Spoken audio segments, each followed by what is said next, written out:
Press the bell icon on the YouTube app and never miss another update. Om Shanti.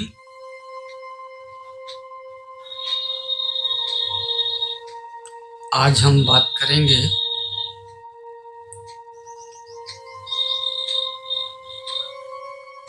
संतुलन के बारे में, balance. हम घर में परिवार में रहते हैं, हम बाहर जाके घरों से बाहर जाके कोई काम करते हैं घर को चलाने के लिए, समाज में रहते हैं, समाज में लोगों से मिलते हैं, हमारी बातचीत होती है, वहाँ हमारे व्यवहार भी प्रदर्शित होते हैं, हमारे कर्म भी प्रदर्शित होते हैं।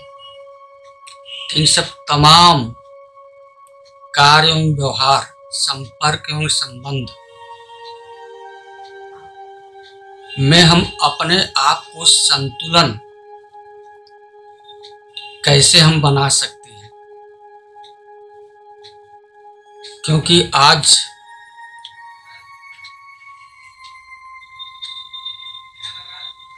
संसार में जो कुछ घटनाएं घटित होती हैं हमारे मानव जीवन में,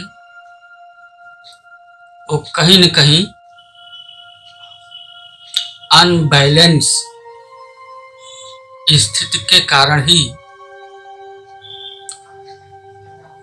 ये क्रियाएं होती हैं, ये घटनाएं होती हैं। तो जीवन में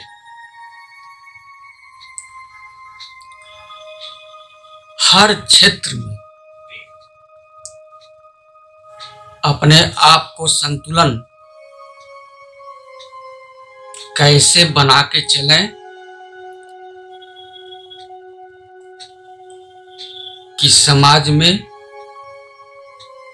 परिवार में और संबंध में बैलेंस बना रहे, जिससे हमारी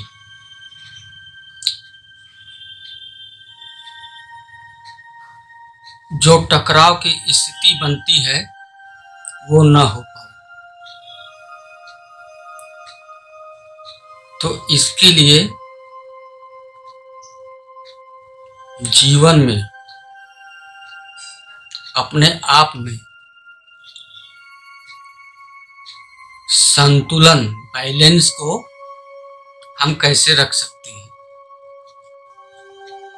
एक बार मैं एक वीडियो देख रहा था, संजोग से एक वीडियो उसमें ऐसा था जो खेल की भावना से ही वो खेल खेला जा रहा था, लेकिन हमको उससे बहुत कुछ सीखने को मिला। मैं उस वीडियो को फेसबुक पर, ये वीडियो हमने देखा था, हो सकता है आप लोगों ने भी देखा होगा उस वीडियो को, कि किसी गांव में एक छोटा सा तालाब, जिसको स्विमिंग पूल की तरह छोटा सा बना था, और उसमें जो बांस होता है, बांस से थोड़ा सा मोटा एक बल्ला उस छोटे से तालाब में आर पार रखा हुआ था। और खेल ये था कि उस बल्ले के सहारे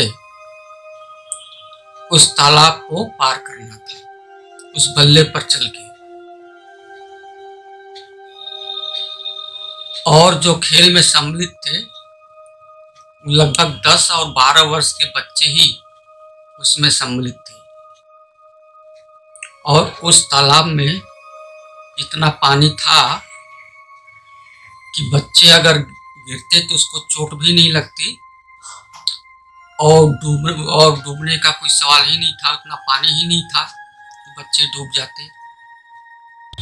और खेल जब शुरू हुआ तो उस तालाब के किनारे किनारे बहुत से बच्चे इकट्ठा हो गए उस खेल को देखने के लिए। बच्चे बल्ली पर अपना पैर रखते, शरीर का बैलेंस बनाने की कोशिश करते, थोड़ी दूर जाते जाते और वो तालाब में गिर पड़ते थे। और ऐसा लगभग हर एक बच्चे के साथ हो रहा था। संतुलन बनाने के लिए शरीर को कभी इधर कभी उधर, कभी हाथ फैला के संतुलन बनाने की भरपूर कोशिश करता था, लेकिन अंत में वो तालाब के नीचे गिर जाता था।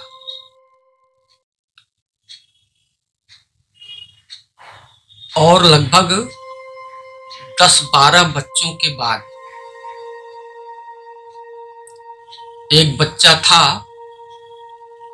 जो कि अपना संतुलन बनाते हुए उस तालाब को बल्ले पर चढ़कर पार कर गया।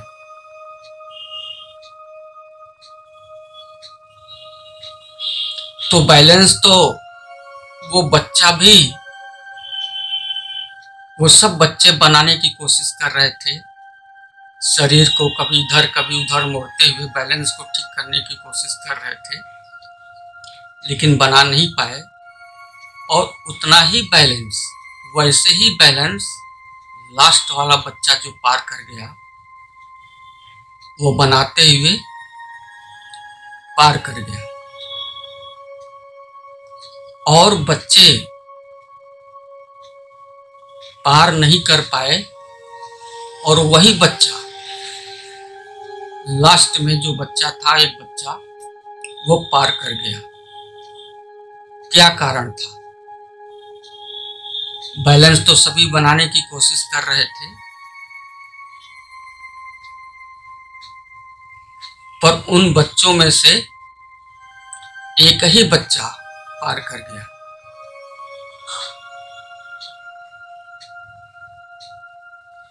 तो ये बैलेंस की स्थिति कहाँ से बनती है?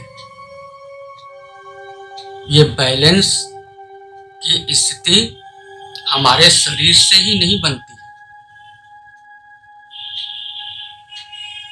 शरीर तो माध्यम हो सकता है बैलेंस बनाने के लिए, लेकिन स्वयं शरीर चाहे बैलेंस बना ले, ये हो नहीं सकता। इसके लिए क्या होता है? मन और बुद्धि को एक शक्तिशाली स्थिति में स्थित होना, उसको एकांत कहते हैं, उसको बैलेंस कहते हैं। कि तराजू का पलड़ा दोनों बैलेंस हो, कांटा बिल्कुल जीरो पर। मन और बुद्धि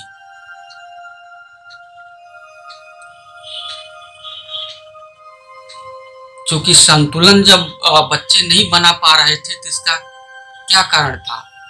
उनका मन था, उनका बुद्धि था। मन विचार कर रहा था कि अरे तो बहुत पतला बल्ला है, मैं कैसे। तो हर बच्चे के दिमाग में यही चल रहा था, किस पतले से बल्ले पर मैं पार कर पाऊंगा या नहीं कर पाऊंगा,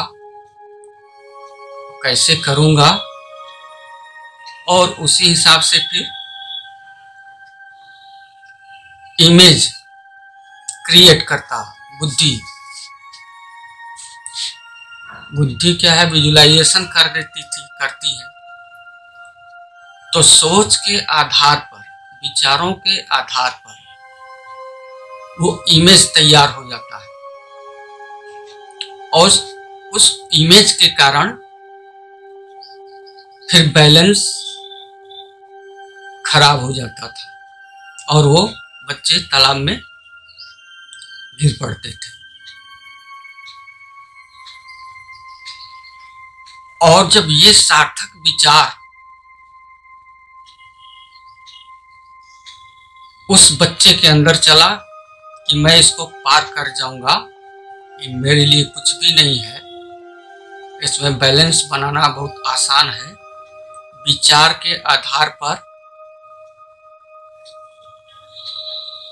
क्या हुआ, इमेज तैयार हुआ और इमेज तैयार होने के बाद क्या हुआ कि सकारात्मक विचारों के अनुसार बुद्धि सेट हो गई।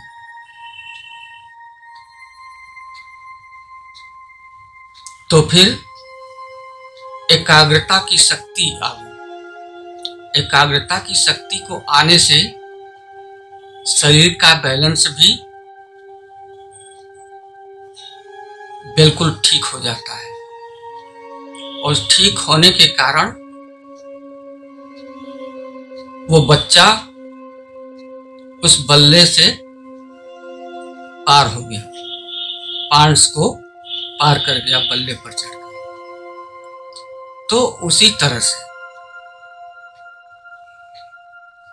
हमारा जो व्यवहार है, जो कर्म है, जो स्वभाव है, जो संस्कार है, जो संपर्क है, जो संबंध है,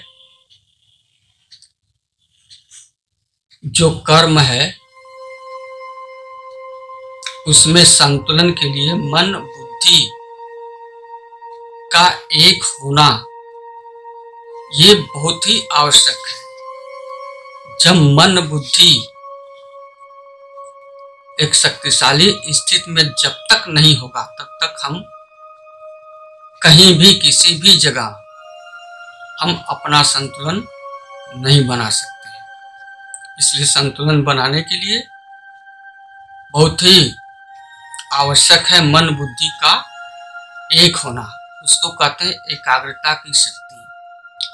और ये एकाग्रता की शक्ति कब आएगी? जब हमको मेडिटेशन करना आता हो, राजयोग करना आता हो। राज माने रहस्य, योग माने जुड़ना, उस सारे रहस्यों के साथ जुड़ना।